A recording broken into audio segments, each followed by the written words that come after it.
जूही की दादी ने रूही और स्पर्श की करवाई शादी, लेकिन नाहर स्पर्श का हाथ पकड़कर रूही के मांग में सिंदूर भरने से रोक लेता है। शायद नाहर को अब समझ में आ गया है कि वो दोनों किसी की साजिश का शिकार हुए हैं। उनके बीच में जानबूझकर नफरत को पैदा किया गया है। दोस्तों, अगर आप भी रूही से प्यार करते हैं तो इस वीडियो को एक लाइक करें और चैनल को भी सब्सक्राइब करें और कमेंट बॉक्स में आई लव रूही जरूर लिखें। जूही की दादी का मानना था कि अब बहुत हो चुका है। उन्होंने गोयंका हाउस और रूही की जिंदगी में जो कुछ भी देखा था, उसके बाद वे किसी भी कीमत पर रूही को और टूटते हुए नहीं देख सकती थीं। उनके लिए यह सिर्फ प्यार या रिश्तों की बात नहीं थी, यह रूही की सुरक्षा और सम्मान का सवाल बन चुका था। उन्होंने फैसला लिया कि अब हालातों को समय के भरोसे नहीं छोड़ा जाएगा, बल्कि खुद कदम उठाया जाएगा। उन्होंने रूही को अपने पास बैठाकर साफ शब्दों में कहा कि जिंदगी कभी कभी हमें ऐसे मोड़ पर ले आती है जहां इंतजार झर बन जाता है। उन्होंने रूही से कहा कि वह अब किसी अनिश्चित रिश्ते के सहारे अपनी जिंदगी नहीं रोकेगी। जूही की दादी ने यह भी कहा कि नाहर ने भले ही सच्चाई समझ ली हो, लेकिन हालात अब भी रूही के खिलाफ हैं, और ऐसे में स्पर्श ही वह इंसान है जो बिना शर्त उसके साथ खड़ा रहा है। रूही के पास विरोध करने की ताकत नहीं बची थी। उसके भीतर अब भी नाहर ही उसकी एकमात्र मंजिल था, लेकिन जब वही मंजिल धुंध में खो जाए तो इंसान रास्ता बदलने की कोशिश करता है। उसने भारी मन से दादी की बात मान ली। यह फैसला खुशी से नहीं, हार से लिया गया था। शादी की तैयारी शुरू हो गई। जूही की दादी ने पूरे रीति रिवाज के साथ विवाह तय कराया। मंदिर सजा दिया गया, मंत्र बुला लिए गए और घर में वही हलचल थी जो किसी निर्णायक पल से पहले होती है। नाहर को भी सब पता था। उसे यह खबर किसी और से नहीं, बल्कि अपनी ही खामोशी से मिली थी। वह जानता था कि अगर आज भी वह चुप रहा तो रूही हमेशा के लिए उससे दूर चली जाएगी। मंडप में रूही दुल्हन के जोड़े में बैठी थी। उसके चेहरे पर शांति नहीं थी, बस स्वीकार था। स्पर्श उसके पास बैठा था, सम्मान से, दूरी के साथ। उसने कभी यह दिखाने की कोशिश नहीं की कि वह इस रिश्ते पर दावा करता है। वह जानता था कि रूही का दिल कहीं और है, लेकिन वह उसकी मजबूरी का हिस्सा बन गया था। जूही की दादी पूरे आत्मविश्वास के साथ रस्में आगे बढ़ा रही थीं। उन्हें लग रहा था कि वे आज रूही को एक सुरक्षित भविष्य दे रही हैं। पंडित ने मंत्र पढ़े, विवाह अपने अंतिम चरण में पहुंचा। स्पर्श ने जैसे ही सिंदूर उठाया, हवा में एक अजीब सा सन्नाटा फैल गया। उसी पल नाहर मंदिर के भीतर आया। उसकी आंखों में न गुस्सा था, न घबराहट, बस एक फैसला था। वह सीधे आगे बढ़ा। सब कुछ जैसे थम गया। पंडित के मंत्र रुक गए, लोग सांसें रोककर देखने लगे। स्पर्श ने जैसे ही रूही की मांग की ओर हाथ बढ़ाया, नाहर ने आगे बढ़कर उसका हाथ पकड़ लिया। वह पकड़ हिंसक नहीं थी, लेकिन बेहद दृढ़ थी। नाहर ने शांत लेकिन कांपती आवाज में कहा कि यह सिंदूर उसका नहीं है। उसने कहा कि वह देर से समझा, देर से बोला, लेकिन आज अगर वह चुप रहा तो यह उसकी जिंदगी की सबसे बड़ी कायरता होगी। उसने कहा कि रूही ने मजबूरी में हां कहा है, प्यार में नहीं। रूही की आंखों से आंसू बहने लगे। वह उठ खड़ी हुई। पहली बार उसने बिना डर के नाहर को देखा। उस नजर में सवाल नहीं था, बस इंतजार था। स्पर्श ने नाहर का हाथ देखा, फिर रूही की आंखों में झांका। उसी पल उसे समझ आ गया कि यह शादी सिर्फ एक समझौता है, रिश्ता नहीं। उसने खुद सिंदूर नीचे रख दिया और कहा कि वह किसी की मजबूरी का हिस्सा बनकर किसी का हक नहीं छीन सकता। जूही की दादी स्तब्ध रह गईं। उन्होंने कभी नहीं सोचा था कि नाहर इस तरह सामने आएगा, लेकिन रूही के चेहरे पर जो राहत उन्होंने देखी, उसने उनके सारे तर्क तोड़ दिए। नाहर ने रूही की तरफ हाथ बढ़ाया। उसने कहा कि वह उसे रोकने नहीं, बल्कि उसके साथ चलने आया है, बिना शर्त, बिना डर। मंडप में सन्नाटा था, लेकिन उस सन्नाटे में एक नई शुरुआत की धड़कन थी। मंडप में कुछ पल ऐसे थे जैसे समय थम गया हो। नाहर का हाथ अब भी स्पर्श की कलाई पर था, लेकिन उसकी पकड़ में गुस्सा नहीं, बल्कि डर था।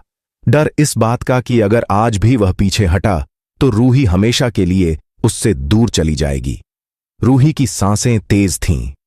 उसकी आंखों से बहते आंसू किसी दर्द के नहीं, बल्कि उस सच्चाई के थे जो आखिरकार सामने खड़ी थी।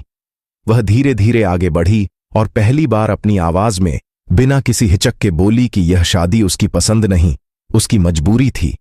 उस एक वाक्य ने पूरे मंडप की हवा बदल दी। जूही की दादी की आंखों में सख्ती पिघलने लगी। उन्होंने रूही के चेहरे पर वह राहत देखी जो किसी सुरक्षित भविष्य से नहीं बल्कि सच्चे प्यार से आती है। पहली बार उन्हें लगा कि शायद उन्होंने सही करने की कोशिश में रूही की भावनाओं को अनदेखा कर दिया था। पंडित ने मंत्र रोक दिए। लोगों के बीच फुसफुसाहट फैल गई, लेकिन कोई भी खुलकर कुछ कहने की हिम्मत नहीं कर पा रहा था। स्पर्श ने गहरी सांस ली। उसने नाहर का हाथ अपने हाथ से हटाया और खुद पीछे कदम रख लिया। उसकी आवाज शांत थी, लेकिन फैसला पक्का। उसने कहा कि वह किसी ऐसे रिश्ते का हिस्सा नहीं बनेगा जिसमें रूही का दिल शामिल न हो। उसने यह भी कहा कि अगर प्यार का रास्ता देर से मिला है तो उसे रोका नहीं जाना चाहिए। उस पल स्पर्श सिर्फ एक किरदार नहीं बल्कि इंसान बनकर खड़ा था। नाहर ने रूही की तरफ देखा। उसकी आंखों में पश्चाताप था, लेकिन साथ ही एक वादा भी। उसने कहा कि वह यह दावा नहीं करेगा कि सब आसान होगा, लेकिन वह अब भागेगा नहीं। उसने देर की है, यह सच है, लेकिन अब वह हर मुश्किल के सामने खड़ा रहेगा। रूही ने पहली बार सिर हिलाया। यह हामी डर से नहीं, भरोसे से थी। जूही की दादी आगे आईं। उन्होंने कांपते हाथों से रूही का माथा छुआ और कहा कि वह रूही को सुरक्षित देखना चाहती थीं, खुश नहीं देख पाईं। आज उन्हें फर्क समझ आ गया है। उन्होंने मंडप की रस्में रोकने का ऐलान किया और सबके सामने कहा कि कोई भी रिश्ता जबरदस्ती से नहीं, रजामंदी से बनता है। यह स्वीकार उनके लिए आसान नहीं था, लेकिन जरूरी था। मंडप से बाहर निकलते ही नाहर और रूही ने एक दूसरे के साथ कदम मिलाए। यह कोई फिल्मी जीत नहीं थी। उनके सामने अब भी परिवार, समाज और बीते जख्म खड़े थे, लेकिन आज पहली बार वे अकेले नहीं थे।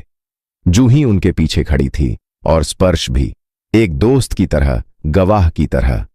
दूर कहीं गोयंका हाउस में इस खबर की गूंज पहुंच चुकी थी। जिन लोगों ने सोचा था कि कहानी खत्म हो गई है, उन्हें समझ आने लगा कि असली तूफान अब शुरू होगा। क्योंकि जब दबा हुआ सच खुलकर सामने आता है तो सिर्फ रिश्ते नहीं बदलते, ताकत के संतुलन भी हिल जाते हैं।